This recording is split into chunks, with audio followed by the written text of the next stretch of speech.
Good morning, everyone. This is Dr. R.K. Agrawal, your teacher, your educator, your coach, your guide, and your friend as well. Friends, आज जो मैं topic आपके बीच लेकर आया हूँ और जो मैंने आज आपसे डिस्कस करनी है वो बहुत ही सिग्निफिकेंट है आपके एंटायर करियर में, और ये रूट है, जैसा कि आप यहाँ पे देख पा रहे होंगे, रूल्स फॉर जर्नलाइजिंग। ओके, ये रूल्स फॉर जर्नलाइजिंग आखिर किसके लिए है? कौन करेगा journal? Who will do the journal? Okay, तो हम लोग जानेंगे आज रूल्स फॉर जर्नलाइजिंग के बारे में जानेंगे। ओके और रूल्स फॉर जर्नलाइजिंग को हमने दो क्लास में बांटा है, एक मॉडर्न और दूसरा ट्रेडिशनल। तो हम लोगों ने जानना है कि वो दो रूल्स जो हैं वो कौन कौन से हैं, जर्नल किस प्रकार किया जाएगा, हम लोग ये जानेंगे। तो देखिए दोस्तों, आज का सेशन बहुत ही सिग्निफिकेंट है, इसलिए आप लोगों को ध्यान देना होगा और समझना होगा। एक तो ट्रेडिशनल अप्रोच है जिसपे कि जर्नल की बात हमेशा से होती रही है, लिव इट, हमेशा से होती रही है। ट्रेडिशनल अप्रोच पे बच्चे करते आए हैं सभी जगह पे। इनफैक्ट मैंने देखा है कि नेशनल लेवल पे भी जो बच्चे हैं, मोस्ट ऑफ दी बच्चे जिनसे हमारा इंटरेक्शन हुआ, राष्ट्रीय स्तर पे भी जिन बच्चों ने क्लास 12th में कदम रख दिया और वो 11th क्वालिफाई कर गए थे, और इसके अलावा सीए फाउंडेशन में वो आ गए, तो वहाँ पे पता चला कि उन्होंने जर्नल पढ़ा है, ऐसी बात नहीं है, करा है, लेकिन उन्होंने ट्रेडिशनल अप्रोच से करा है। ठीक है, तो इसकी कुछ लिमिटेशन है, हम लोग उन लिमिटेशंस पे डिटेल डिस्कशन करेंगे। और मॉडर्न अप्रोच पे हम लोग जर्नल सीखेंगे पहले। ओके, पहले सीखना मॉडर्न अप्रोच को है, ट्रेडिशनल अप्रोच को जानना है। ऐसा नहीं है कि इसे नहीं जानना, जानना इसे भी है, समझना इसे भी है, लेकिन इसकी जो लिमिटेशंस हैं हमें वो भी जाननी है। ओके, लेकिन हम लोग एंटायर लाइफ जर्नल एंट्री जब भी करेंगे तो मॉडर्न अप्रोच से करेंगे। ओके, तो आइए देखते हैं क्या रूल्स हैं। ट्रेडिशनल मेथड में क्या करा है कि पर्सनल अकाउंट और इम्पर्सनल दो पार्ट में बांट दिया अकाउंट को। पर्सनल अकाउंट का रूल दिया गया, debit the receiver and credit the giver. Persons तीन तरह के बता दिए गए, एक तो नेचुरल पर्सन, दूसरा आर्टिफिशियल पर्सन और तीसरा रिप्रेजेंटेटिव पर्सन। ओके, तो natural persons, artificial persons and representative person तीन तरह के पर्सन है, ना कि पर्सनल अकाउंट तीन तरह के हैं, ये ध्यान रखिएगा। तीन तरह के पर्सन है। अब इसे आप जो समझ लीजिए कि एक तो नेचुरल, जैसे मैं, आप, राम, रहीम, ABCD, ठीक है। Artificial, name of any company, firm, organisation, ये आर्टिफिशियल है। रिप्रेजेंटेटिव पर्सन, कैपिटल और ड्राइंग को रिप्रेजेंट करने वाला पर्सन कहा गया। आउटस्टैंडिंग एक्सपेंस, प्रीपेड एक्सपेंस, ये सारे जो अकाउंट्स होंगे वो रिप्रेजेंटेटिव पर्सनल अकाउंट कहलाते हैं। तो थोड़ा सा मैं यहाँ पे आपको समझाने के लिए यहाँ से एक आध एग्जाम्पल ले लेता तो बेटर होता। ठीक है, वो देखते हैं, कुछ एग्जाम्पल्स मैं ले लूँ आपके लिए, that would be much better. Natural person में यहाँ आपका आएगा name of any natural person, name of any natural person. Artificial में आएगा name of any company, firm, organisation, institutions etcetera. Representative में आपका आएगा कैपिटल, ड्राइंग्स, आउटस्टैंडिंग एक्सपेंस,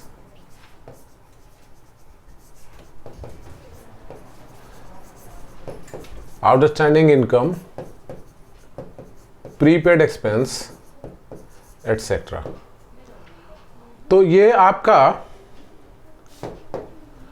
ये जो आ रहा है यहाँ पे, ये नेचुरल पर्सन है,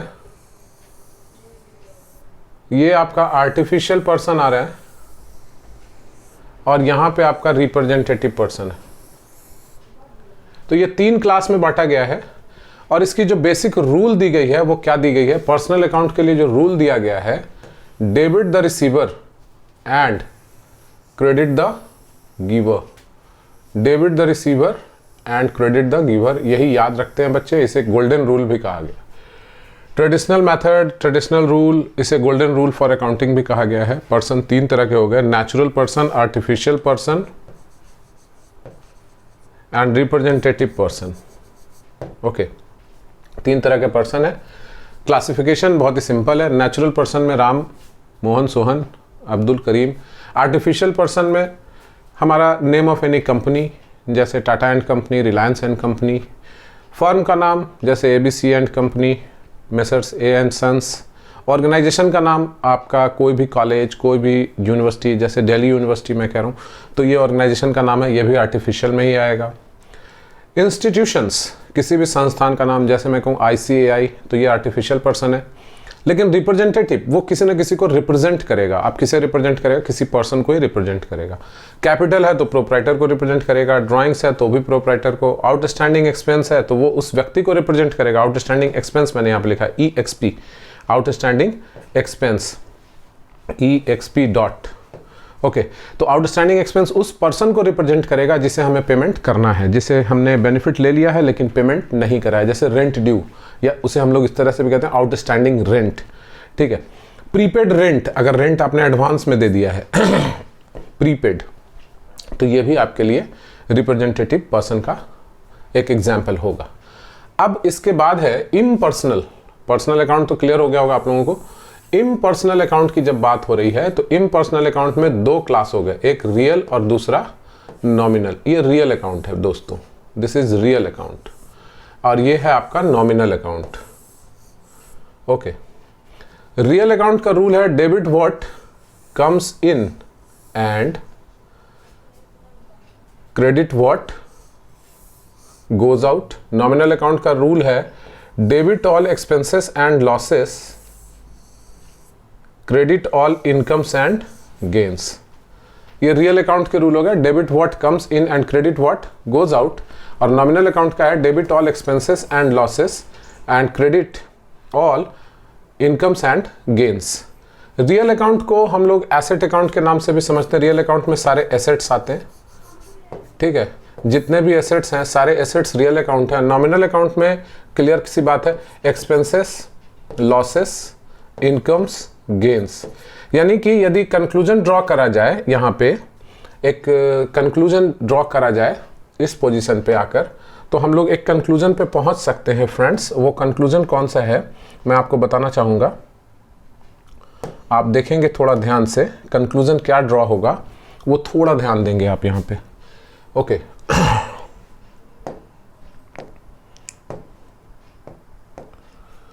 पर्सनल अकाउंट, दूसरा रियल अकाउंट, और तीसरा नॉमिनल अकाउंट।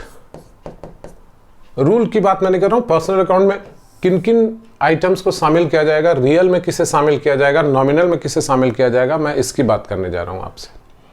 तो देखिए, पर्सनल अकाउंट में आपका क्या क्या आने वाला है वो समझ लीजिए। डेटर,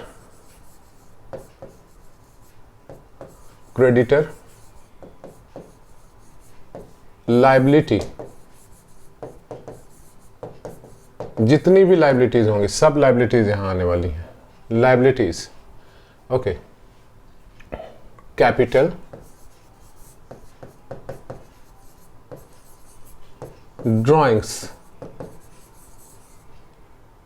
ये आपके मेजर हेड हैं पर्सनल अकाउंट के। अब इसमें भी एग्जाम्पल के तौर पर आउटस्टैंडिंग एक्सपेंस, अभी अभी मैंने लिखा है आउटस्टैंडिंग एक्सपेंस, और इनकम भी अगर आउटस्टैंडिंग हो तो वो भी पर्सनल अकाउंट में ही आएगा। एडवांस एक्सपेंस या एडवांस इनकम रिसीव आप करते हो तो ये भी आपके पर्सनल अकाउंट के ही कैटेगरी में आने वाला है। ओके फ्रेंड्स, तो ये पर्सनल अकाउंट का एग्जाम्पल मैंने दिया है, और ये क्यों दिया है इसके पीछे भी एक लॉजिक है, वो लॉजिक अभी मैं आपके सामने रखूंगा, why I have done it. Okay, so what's the reason behind it कि पर्सनल अकाउंट में मैंने debtor, creditor, liabilities, capital, drawings को रखा है। लाइबिलिटीज़ में यहाँ सारी लाइबिलिटीज़ आ जाएंगी, bank loan, bank overdraft, bills payable, okay, etcetera etcetera. All liabilities will come or fall under the category of personal account. Okay, capital will always be called personal account. Okay, और drawings भी आपका personal account होगा। Outstanding expense क्यों personal account हो रहा है, outstanding income क्यों personal account हो रहा है, बिकॉज इट इज लाइबिलिटी, ये लाइबिलिटी बन रही है, दिस इज लाइबिलिटी। ओके, लेकिन एडवांस एक्सपेंस और इनकम ये भी पर्सनल अकाउंट है, हाउएवर इट इज एसेट, लेकिन ये रियल अकाउंट में नहीं आता है। ये एसेट एडवांस में आपने खर्च किया है, प्रीपेड दिया है आपने, ठीक है, तो ये आपके लिए एसेट है लेकिन ये रियल अकाउंट में नहीं आता।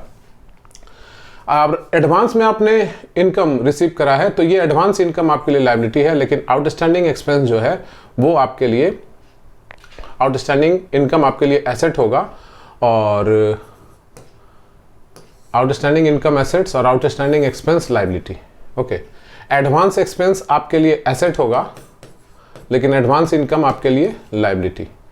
ओके, तो इस चक्कर में आप अभी ना पड़े, आपको बस एक सिंपल सा दिया जा रहा है, हिंट दिया जा रहा है कि पर्सनल अकाउंट में डेटर, क्रेडिटर, लायबिलिटीज ये पर्सन से रिलेटेड है, इसलिए रियल अकाउंट में ऑल एसेट्स लाइक या सच एज, आपका रियल अकाउंट कैश भी होगा, स्टॉक भी होगा, ओके, फर्नीचर भी,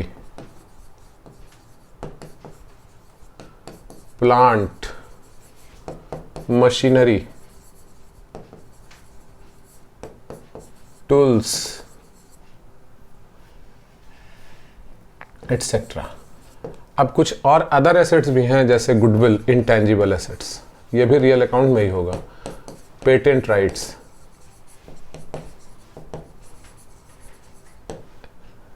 कॉपीराइट्स, ट्रेडमार्क्स, ये सारे इंटेंजिबल एसेट्स भी आपके इसी कैटेगरी के हैं, ये सब रियल अकाउंट में, ठीक है। तो अब रही बात नॉमिनल अकाउंट की, तो नॉमिनल अकाउंट में आपको जितने भी खर्चे हैं, ऑल एक्सपेंस, रेंट आपने दिया, सैलरी आपने दी, टेलीफोन चार्जेज,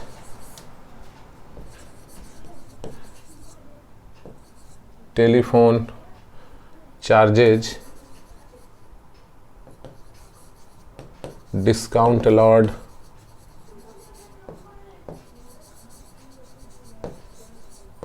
ओके, एटसेट्रा। खर्चे की लिस्ट तो बहुत लंबी होती है। ऑल इनकम्स एंड गेन्स, हाँ, लॉस भी एक चीज़ है, यहाँ लॉस भी कुछ आएगा, इसमें लॉस भी शामिल होता है। लॉस के एक आध एग्जाम्पल ले लें आप, जैसे बैड डेट्स, ऐसा अमाउंट जो आपने बैड डेट्स टर्म मैंने डिस्कस किया हुआ है, बताने की ज़रूरत नहीं है, ठीक है। बैड डेट्स, यदि आपको दिक्कत है बैड डेट टर्म क्या है तो आप पीछे के वीडियोस देख लें, अभी मैंने डिलीट नहीं करा। Okay, all expenses, rent, salary, telephone charges, discount allowed, all incomes and gains,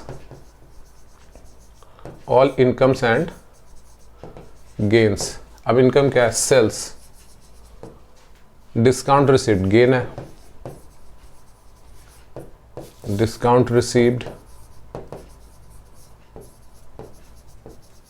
commission received, etcetera.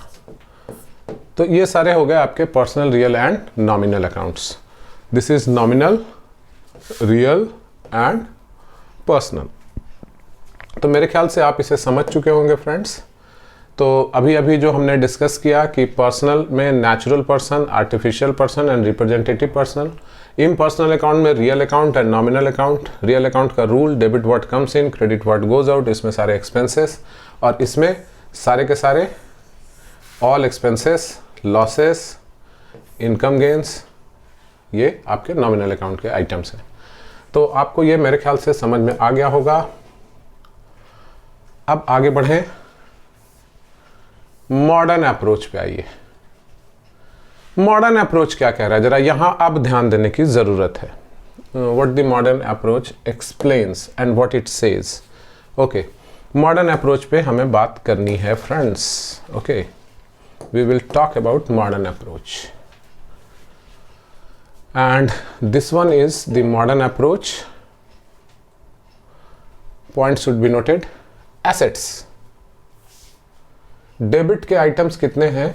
Debit, when we talk about debit, debit के आइटम्स कितने हैं? 5. आपके डेबिट में कितने आइटम्स हो गए? इन्हें मैं एक बॉक्स में कर लूं, ये सारे आइटम्स बॉक्स में आ गए। अब इन सभी आइटम्स में यदि इंक्रीज है तो इंक्रीज इंडिकेट करेगा डेबिट, और यदि डिक्रीज है that would B credit. Assets increase करा डेबिट, डिक्रीज करा क्रेडिट। एक्सपेंस इंक्रीज करा डेबिट, डिक्रीज करा क्रेडिट। लॉस इंक्रीज होगा डेबिट, डिक्रीज होगा क्रेडिट। डेटर इंक्रीज हुआ डेबिट, डिक्रीज हुआ क्रेडिट। एंड सिमिलरली ड्राइंग्स के लिए भी वही बात है कि ड्राइंग्स इंक्रीज हुआ तो डेबिट, डिक्रीज हुआ तो क्रेडिट। ये CR इट मीन्स क्रेडिट। ठीक है जी। तो डेबिट के 5 आइटम्स हो गए, आप इसे याद रख सकते हो अपने फिंगर टिप्स पे। Left hand side your LHS debit 5 items are there, asset, expenses, losses, debtors and drawings. These are the 5 items, and if any of the 5 items increases it would be considered as debit, and if any of the 5 item decreases it would be considered as credit. तो यही simple सी rule है, increase होने पे debit, decrease होने पे credit. अब रही बात कि इसकी किसकी, क्रेडिट के आइटम्स की। तो क्रेडिट वाले आइटम्स देख लें, यहाँ भी इनके साथ क्या बात है, इनके साथ भी बात बड़ी सिंपल है कि लायबिलिटीज अगर इंक्रीज के, सारे आइटम्स क्रेडिट हैं, लायबिलिटीज। अब देखिए ना, एसेट का अपोजिट लायबिलिटी, एक्सपेंस का अपोजिट इनकम गेन, लॉस का अपोजिट प्रॉफिट, डेटर का अपोजिट क्रेडिटर, ड्राइंग्स का अपोजिट कैपिटल। ये सारे अपोजिट्स हो गए। तो इवेंचुअली आप ये भी कर सकते हो सर कि सर डेबिट का अपोजिट क्रेडिट होना चाहिए। यस ऑफ कोर्स है। तो यदि एसेट्स का इंक्रीज डेबिट हो रहा है तो इसका अपोजिट घटने पर क्रेडिट होना चाहिए। लायबिलिटीज क्या होगी? तो लायबिलिटीज इंक्रीज होने पर क्रेडिट, लेकिन डिक्रीज होने पर डेबिट। इनकम गेन इंक्रीज होने पर क्रेडिट, डिक्रीज होने पर डेबिट।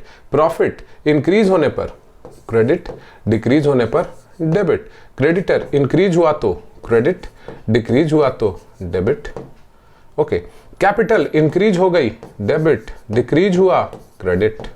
तो यही चीजें यहाँ पे लिखी गई हैं कंक्लूजन में कि इंक्रीज तो क्रेडिट, डिक्रीज तो डेबिट।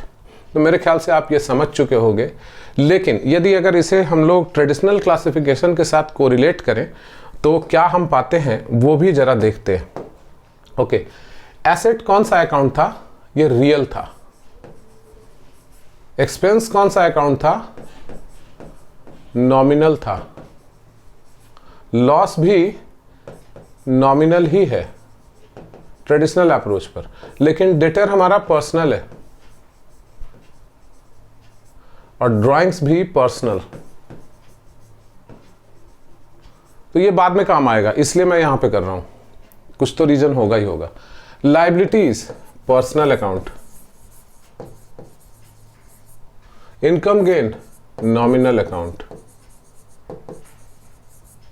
प्रॉफिट अगेन, प्रॉफिट और इनकम गेन सब नॉमिनल। ये भी आपका प्रॉफिट भी जो है वो नॉमिनल के कैटेगरी में ही है। Okay, creditor personal account, P लिखा है हमने। Capital is also personal account. ठीक है, तो वो सारे अकाउंट भी यहां दिख रहे हैं, लेकिन हमारा अप्रोच थोड़ा डिफरेंट होगा, इसलिए मैंने वर्ड यूज किया मॉडर्न अप्रोच। थोड़ा अप्रोच डिफरेंट होगा और इस अप्रोच से आपको कभी गड़बड़ नहीं होगी my dear friends. Point should be noted. तो अब मैं आगे बढ़ता हूं, उम्मीद है आप लोग ये समझ चुके होंगे। Let me move forward. तो आइए देखते हैं मीनिंग ऑफ जर्नलाइजिंग। जर्नलाइजिंग की मीनिंग क्या है? The process of recording a transaction in the journal is called journalising. बस सिंपल सा चीज है। सिंपल सी चीज क्या है कि meaning of journalising, the process of recording transaction को रिकॉर्ड करने के प्रोसेस को हम लोग क्या कहते हैं? जर्नलाइजिंग कहते हैं। जर्नल में ट्रांजेक्शन को रिकॉर्ड करना, the process of recording transactions. और एक चीज और मैं यहाँ जोड़ना चाहूंगा श्योर जोड़ना चाहूँगा, process of recording transactions S लगेगा एंड इवेंट्स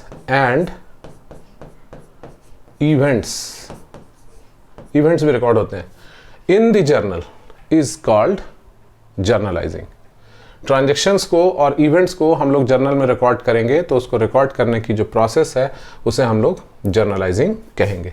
ओके फ्रेंड्स, तो इसमें कुछ विशेष समझाने की बात है नहीं, प्रोसेस है जर्नल में लिखने की जो प्रक्रिया है ट्रांजेक्शन और इवेंट्स को, उसे हम लोग जर्नलाइजिंग कहते हैं। स्टेप 1 क्या है? सबसे पहला स्टेप है बेटा कि ascertain what account are involve in a transaction. एक ट्रांजेक्शन में कितने अकाउंट्स इन्वॉल्व हैं आपको उसकी पहचान करनी होती है। ओके, ट्रांजेक्शन में कितने अकाउंट्स इन्वॉल्व हैं you have to identify. Okay, तो first one is steps in journalising.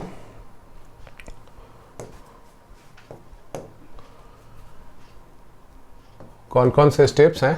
First step ascertain what accounts involve हमें पहचानना है। ये 2 बात ध्यान रखिए, कौन कौन से अकाउंट्स इन्वॉल्व हैं। सबसे पहला काम accounts involve. Ascertain what is the nature of the accounts involve. Nature क्या है, अकाउंट जो इन्वॉल्व है उसकी नेचर क्या है। Step 3 ascertain which rule of debit and credit is applicable, यानी कि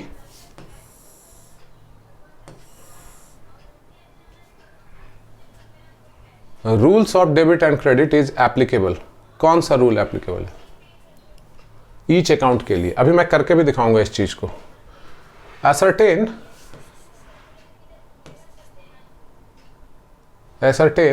विच अकाउंट टू बी डेबिटेड, किसे आप डेबिट करोगे, and which is to be credited. Step 5 record the date of transaction in the date column. Step 6 write the names of the account to be debited very close to the left hand side along with the abbreviation debit on the same line against the name of the account in the particulars column। okay, तो इसे करके दिखाना होगा friends, तब तक समझ में नहीं आएगा जब तक कि मैं इसे करके ना दिखाऊं। Okay, let me do it for you all. Okay, तो देखिए जर्नल के कॉलम्स के बारे में भी पहले जान लीजिए। जर्नल के कॉलम्स कैसे हैं, किस तरह से जर्नल की कॉलम होंगी। ये आपने जर्नल की कॉलम बनाई है, सपोज करिए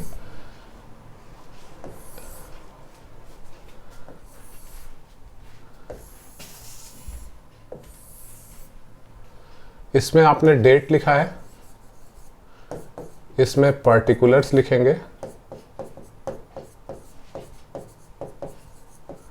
इसमें आप लेजर फॉलियो लिखेंगे, इसमें अमाउंट लिखेंगे रुपीस, इसमें भी आप अमाउंट लिखेंगे रुपीस। ये क्रेडिट का अमाउंट है, ये डेबिट का अमाउंट है। ओके, मान लिया जाए मैंने एक ट्रांजैक्शन लेना है for the sake of your understanding. Okay, एक लेता हूं मैं ट्रांजैक्शन, मान लीजिए कि purchased furniture for cash rupees 50,000। Furniture खरीदी गई है 50,000 रुपए की। डेट का मान लीजिए कि 15 जैन की ट्रांजैक्शन है, हमने इसे जर्नल करना है। तो सबसे पहला डेट का कॉलम फिलअप कर दीजिए, 15 जैन, ये लिख लिया। अब इसमें आइडेंटिफाई करना कि अकाउंट कौन कौन से इन्वॉल्व हैं, which accounts are involve in it.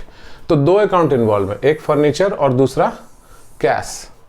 Furniture account जो है वो एसेट कैटेगरी का है और कैश भी एसेट कैटेगरी का है। अब रूल अप्लाई करना है, रूल देखना है कि फर्नीचर क्या हो रहा है। फर्नीचर हमारे बिजनेस में इंक्रीज कर रहा है और कैश हमारे बिजनेस का डिक्रीज कर रहा है।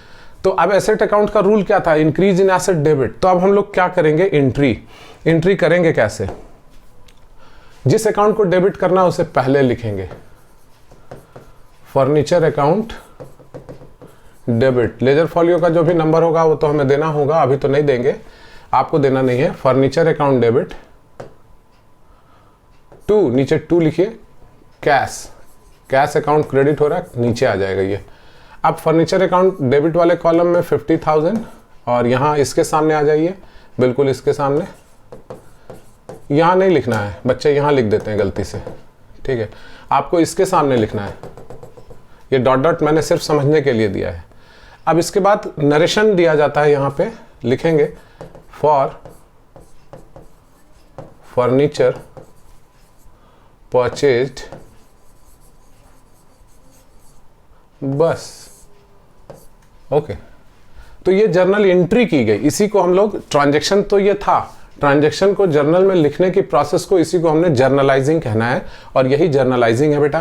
फर्नीचर अकाउंट, जो अकाउंट डेबिट होगा हमें पहचान करनी है कि ट्रांजैक्शन में कौन सा अकाउंट डेबिट हो रहा है और कौन सा अकाउंट क्रेडिट हो रहा है, बस यही बात थी। तो ये मैंने आपको करा दिया है। अब आप फिर से देख लीजिए यहाँ पे कि certain what account are involve, accounts involve हमने पहचाना था, कौन कौन से अकाउंट्स इन्वॉल्व थे। तो अकाउंट्स इन्वॉल्व थे हमारे furniture and cash, furniture and cash, दो अकाउंट इन्वॉल्व थे। Step 2, certain what is the nature of the accounts involve, तो नेचर क्या था, एसेट्स, एसेट नेचर का था। Ascertain which rule of debit and credit, तो increase in asset debit and decrease in asset credit, ये rule follow हो रहा था। Ascertain which account is to be debited, तो फर्नीचर अकाउंट हमारा डेबिट हुआ था, अभी जो एग्जांपल लिया था, फर्नीचर अकाउंट डेबिट हो रहा था।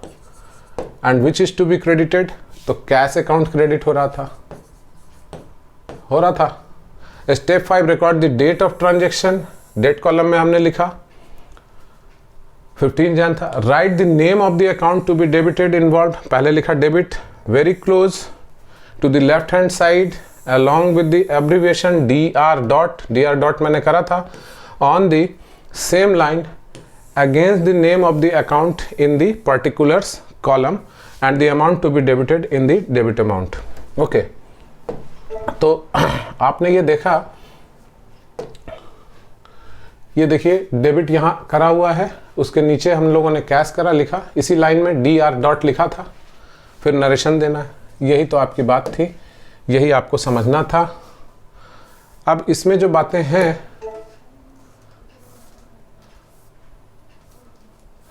Write the name of the account to be debited in the next line preceded by the word to at a few space towards right in the particular column and the amount to be credited in the credit amount column against the name of the account, ये हमने कर दिया है, ये आपने देख लिया है। उसके बाद नरेशन हमने लिखा with in brackets in the next line in the particulars column. Step 9 draw line across, मैंने लाइन भी खींची थी, ठीक है। तो ये बात हो गई जर्नल करने की प्रक्रिया कैसे है उसकी। कंसीडर द फॉलोइंग ट्रांजेक्शंस, अब यहाँ पे आपको समझना क्या है, यही असल चीज़ है जो आप लोगों को सबको जानना है, और अभी मैं इसका एक्सप्लेनेशन दूंगा आपको, और यही आपका होमवर्क भी होगा कि कॉलम में आपको इसको डेबिट क्रेडिट पुट करना है और जर्नल एंट्रीज पास करनी है फ्रेंड्स, ओके। तो आप ट्रांजैक्शन अभी यहाँ पे 8 है, 8 ट्रांजैक्शन को ध्यान से देखेंगे, और मैं अभी इसके डेबिट क्रेडिट को बताऊँगा कि कौन सा अकाउंट डेबिट हो रहा है और कौन सा अकाउंट क्रेडिट हो रहा है।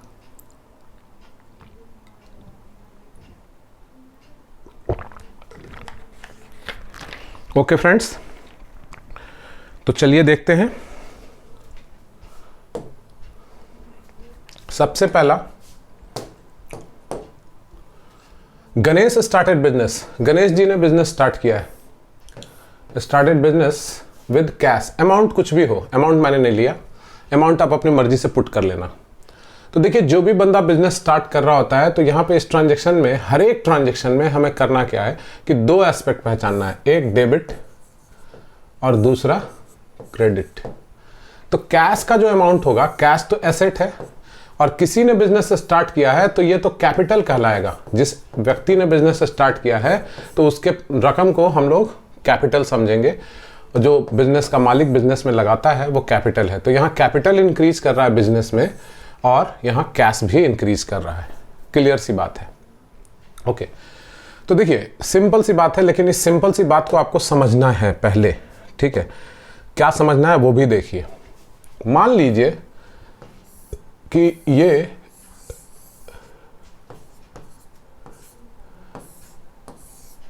यही है मिस्टर गणेश जी, और ये इनका बिजनेस है, दिस इज हिज बिजनेस। पहले तो ये बात आपको समझ में आनी चाहिए, समझ में क्या आनी चाहिए कि मिस्टर ए का एग्जिस्टेंस, मिस्टर गणेश जी हैं ये, मिस्टर गणेश और मिस्टर गणेश का बिजनेस, दोनों का एग्जिस्टेंस सेपरेट है, दोनों का एग्जिस्टेंस अलग अलग है। इन्होंने बिजनेस स्टार्ट किया तो बिजनेस में पैसे दिए। अब हम लोग जो जर्नल कर रहे होते हैं वो कहाँ कर रहे होते हैं, जर्नल एंट्री कर कहाँ रहे होते हैं, गणेश जी क्या नहीं कर रहे हैं, हम लोग जर्नल कर रहे हैं बिजनेस में, ठीक है। तो बिजनेस में कैश बढ़ा, कैश इंक्रीजेस, तो हम लोग कैश को डेबिट के रूप में आइडेंटिफाई करेंगे। और इस पैसे को लगाने वाले कौन है, मिस्टर गणेश। तो यहां मिस्टर गणेश का नाम ना लिख करके हम लोग लिख देंगे कैपिटल, ओके। और आपको एक चीज और याद रखनी है कि जितने भी ट्रांजैक्शन होंगे, ऑल ट्रांजैक्शंस एंड इवेंट्स, जितने भी ट्रांजैक्शन और इवेंट्स होंगे उन सभी के दो टांग, एक डेबिट और दूसरा क्रेडिट। इसे आप एस्पेक्ट भी कह सकते हैं, डेबिट एस्पेक्ट और क्रेडिट एस्पेक्ट, ओके। तो डेबिट एस्पेक्ट और क्रेडिट एस्पेक्ट आपको पहचानना ही है हर एक और प्रत्येक लेन देन का, ओके। तो यहां पे मिस्टर गणेश ने बिजनेस स्टार्ट करा है, ठीक है जी। तो आपका कैश तो डेबिट हो रहा है, cash is debited and capital is credited. Reason क्या है कि कैपिटल क्रेडिट हो रहा है साहब, क्योंकि कैपिटल इंक्रीज कर रहा है। और यहां कैश क्यों डेबिट हो रहा है, क्योंकि कैश इंक्रीज कर रहा है। रूल ये लगा, modern rule, okay. Borrowed from Mahesh, अब गणेश जी ने महेश जी से बोरो कर लिया, तो अब इसमें दो एस्पेक्ट क्या होंगे, जाहिर है कि यहां भी कैश होगा, इंक्रीज कर रहा है, और loan from Mahesh, loan from Mahesh, ये आपके लिए एक लायबिलिटी है, तो लायबिलिटी आपकी इंक्रीज कर रही है। तो कैश डेबिट होगा और लोन फ्रॉम महेश क्रेडिट। ये दो एस्पेक्ट आपने पहचाना। जर्नल करना कैसे है ये मैंने आपको करके दिखाया, वो आपको करना है। Purchase furniture from Mohan on credit, Mohan से फर्नीचर उधार खरीदा, तो इस ट्रांजेक्शन में फर्नीचर एक अकाउंट है जिसका नाम एसेट है, ये इंक्रीज कर रहा है, और मोहन से खरीदा तो आपकी लायबिलिटी बढ़ रही है, तो लायबिलिटी इंक्रीज होगी तो क्रेडिट। तो मोहन को आप क्रेडिट कर दीजिए और फर्नीचर को डेबिट कर दीजिए। परचेज गुड्स फॉर कैश, तो परचेज गुड्स के लिए आपको ऑलवेज परचेज लिखना है। अभी डिवीजन ऑफ गुड्स अकाउंट पे भी मैं बात करूंगा आगे चल करके। यहां आपका डेबिट कौन होगा, परचेजेज अकाउंट, ओके, ये डेबिट होगा। और कैश क्यों क्रेडिट होगा, कैश अकाउंट क्रेडिट होगा क्योंकि ये आपका एसेट्स है और ये डिक्रीज कर रहा है, आपने गुड्स नगद में खरीदा है इसलिए। Purchase goods from Ram on credit, तो आप यहाँ परचेज गुड्स है तो फिर यही परचेज डेबिट होगा, और राम आपका क्रेडिटर है, उधार खरीदा है आपने तो क्रेडिटर इंक्रीज किया, क्रेडिट करेगा। सोल्ड गुड्स फॉर कैश, तो सोल्ड गुड्स क्या है, इनकम। परचेज गुड्स था एक्सपेंस और सोल्ड गुड्स होगा इनकम, तो आपका कैश, तो कैश तो एसेट्स है, ये बढ़ गया तो कैश डेबिट होगा और सेल्स क्रेडिट होगा, ठीक है जी। Sold goods to Shyam on credit, तो अब इसमें आपका श्याम डेटर होगा, Shyam's account will be debtor, okay. तो आज पहले आप लोग रूल याद करिए, ये मैं एक बार फिर से आपको कराऊंगा, इस पे मैं ज़्यादा डिटेल में भी नहीं जाना चाहता। रीज़न इज़ दैट क्योंकि मैं एक एक करके एग्जांपल लेकर के बताना चाहता हूँ, इतना शॉर्टकट में नहीं जाना चाहता। इसमें और भी ट्रांजेक्शन्स हैं, ये आप देख लें, आप इसे सॉल्व करें, यदि होता है तो, नहीं होता है no problem. Received cash from Shyam, paid cash to Ram, deposited into bank, withdrew cash for personal use, इसमें कुछ बैंकिंग ट्रांजेक्शन भी आ रही हैं। Bank intimated that Shyam cheque was dishonoured, paid, ये सारी ट्रांजेक्शन जो हैं आप एक बार पहले देख लें, अगर हो सकता है तो करें, ना हो सकता है नहीं होती है बात तो कोई दिक्कत नहीं है। कुछ बिगिनर्स होंगे जिनसे कि नहीं होगा, साइंस बैकग्राउंड होगा तो नहीं होगा, जिन लोगों ने पहले कुछ पढ़ा होगा, करा होगा, उन्हीं से ये चीज़ें हो सकती हैं, सभी से होने की चीज़ नहीं है दोस्तों। तो मैं आज सिर्फ आपसे यही रिक्वेस्ट करूँगा कि आप जो रूल्स थी, रूल्स जो कौन सी थी वो रूल्स आप याद रखें, ये वाली मैं यही आपसे पूछूंगा, और कल यही ड्रिल में होना चाहिए कि ये इसे अप्लाई कैसे करते हैं, how to apply modern rule. मैं ये आपको पहले सिखाऊंगा, इवन कि आपने ट्रेडिशनल से करा हुआ है जर्नल, नो प्रॉब्लम, पहले मुझे इसे सिखाना है और इसे अप्लाई करवाना है, ताकि आपको पार्टनरशिप में प्रॉब्लम ना हो, फाइनेंशियल मैनेजमेंट में प्रॉब्लम ना हो, कंपनी में प्रॉब्लम ना हो, ओके, आपको अकाउंटिंग के किसी डिपार्टमेंट में प्रॉब्लम ना आए, ठीक है, ये नहीं आने देगा प्रॉब्लम। लेकिन आप अगर इसको इग्नोर कर देंगे और अभी अंडर एस्टिमेट कर देंगे और आप ये सोचेंगे अरे यार ये सब तो किया हुआ है, बैड जर्नल, बैड जर्नल तो क्या, तो आप ही को प्रॉब्लम होना है, मेरे को नहीं होना है, आप ही को प्रॉब्लम होना है। तो इसलिए डोंट अंडर एस्टिमेट, और नेक्स्ट क्लास का वेट कीजिए। मैं आपसे सिर्फ रूल पूछूंगा कि एसेट्स इंक्रीज करेगा तो क्या, डिक्रीज करेगा तो क्या। अगर आपको ये रूल याद है तो आपको जर्नल में फिर प्रॉब्लम नहीं आएगी दोस्तों। तो आज के सेशन के लिए इतना ही, कल मिलते हैं और ये जानते हैं कि किस प्रकार से हम लोग मॉडर्न रूल को अप्लाई करेंगे। आपका दिन शुभ हो, बहुत बहुत धन्यवाद।